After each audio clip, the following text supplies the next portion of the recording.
Всем привет и здравствуйте, дорогие друзья! Хочу предложить вашему вниманию 3 простых и вкусных рецепта постных паштетов.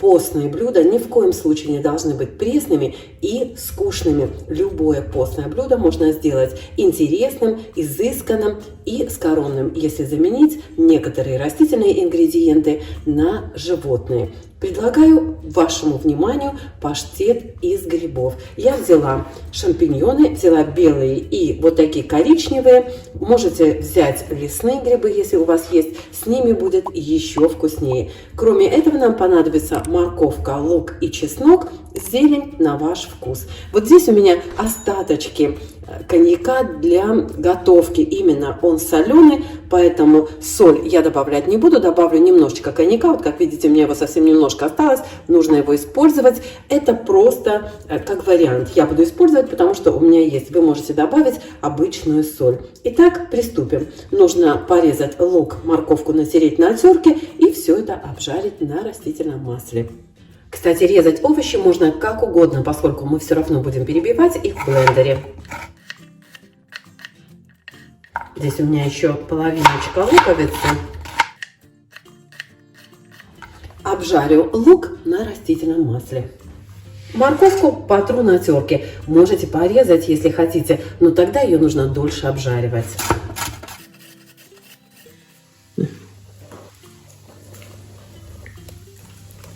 Никуда не делась. Здесь она, здесь она. Как только лук обжарится до готовности, добавлю туда морковку.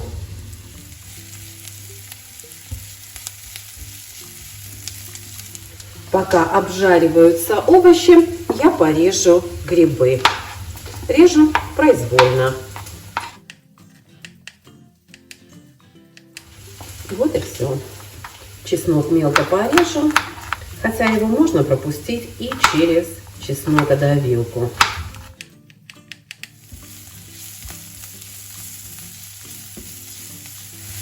Теперь добавляю сюда чеснок. Слегка его обжариваем.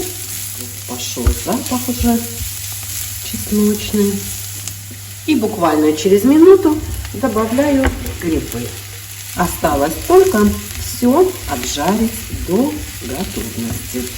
При необходимости добавляйте растительное масло, но не переборщите, чтобы паштет не получился жидким. Если вы не соблюдаете пост, то можете сделать паштет скоромным, обжарив все овощи на сливочном масле.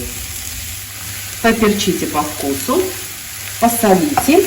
Я солить пока не буду. Добавлю примерно столовую ложечку коньяка. Пусть вас не пугает его присутствие в постном блюде, поскольку алкоголь выпарится и останется всего лишь вкус коньяка, самого коньяка. Так что не пугайтесь. Можно спокойно давать этот паштет и детям, и не пьющим. Весь спирт, конечно же, выпарится. Вот и все. Продолжаю обжаривать грибы до готовности. Грибы почти готовы. Добавлю немножко сухого тимьяна. Добавляйте всего по вкусу, так как вам нравится. Вот и все. Все готово. Осталось только собрать паштет и перебить его в блендере. Кладу сюда зелень. Перекладываю обжаренные грибы и овощи вместе с маслом, которого у нас не так уж и много. Кстати, мне не солено совсем. Я чуть-чуть подсолю. И перебью до гладкости, так как любим мы. Если вы любите паштет с небольшими кусочками, перебивайте до такой же консистенции.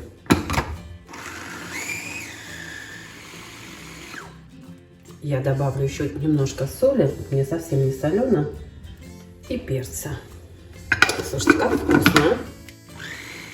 Вот и все. Обязательно проверьте на соль, на перец, досолите, добавьте специи по вкусу и наслаждайтесь шикарным постным паштетом.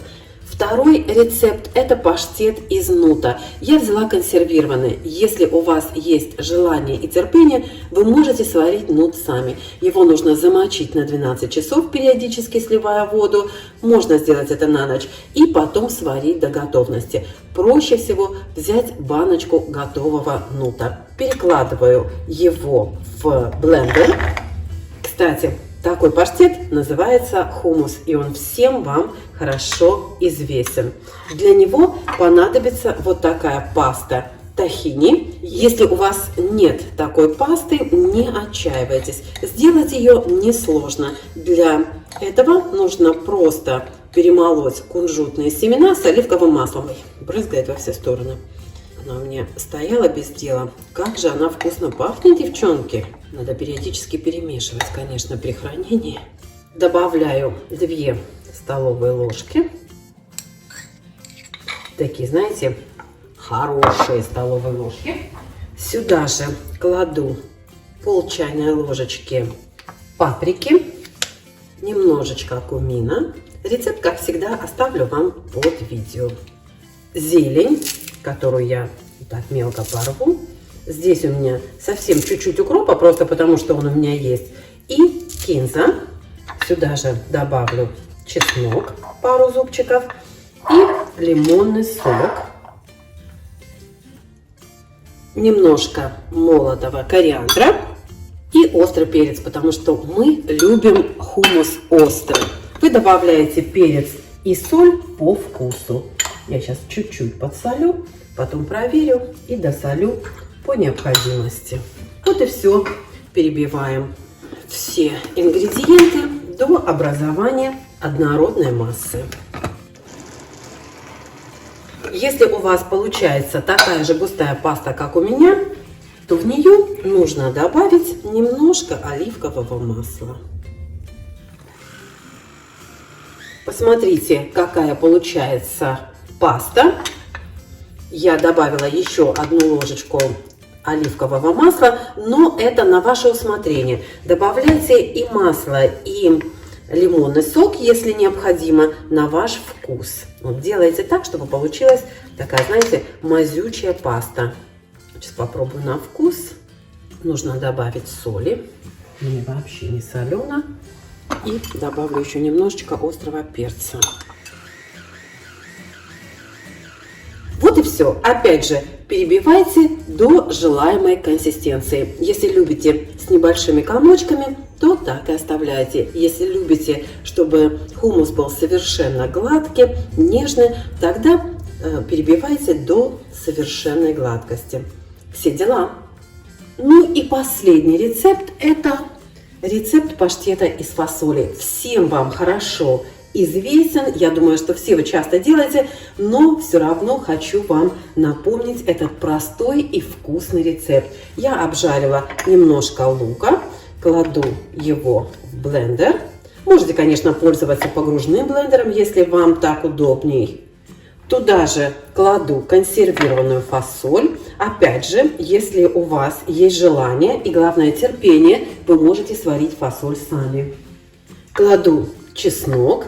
Обязательно кориандр, потому что фасоль очень любит кориандр. И чеснок, конечно. Добавляю немножечко паприки, если она высыпется. Немножко кумина. Я неоднократно говорила, что кумин очень хорошо подходит к бобовым. Чуть-чуть молотого кориандра. Чуть-чуть острого перца. Черный перец. Не забудем посолить. Я делаю паштет с грецкими и миндальными орехами. Я их обжарила. Вот, видите, здесь миндальная стружка обжаренная. Добавляю тоже все сюда в блендер. Немножечко оливкового масла для консистенции. И перебиваю до гладкости. Вот и все дела. Если получается паштет слишком густым, добавьте еще чуть-чуть растительного масла. Вот и все. Давайте попробуем на вкус. Я добавлю еще совершенно вот немножко чайную ложечку масла. И еще перебью, потому что слишком много комочков. Аж хрустят орехи еще на зубах. Отлично. Посмотрите, какая прелесть. Все дела. Вот и все. Ну вот, дорогие мои друзья, вот и все. Я поделилась с вами своими самыми любимыми рецептами паштетов из фасоли, из грибов и рецепт хумуса из нута.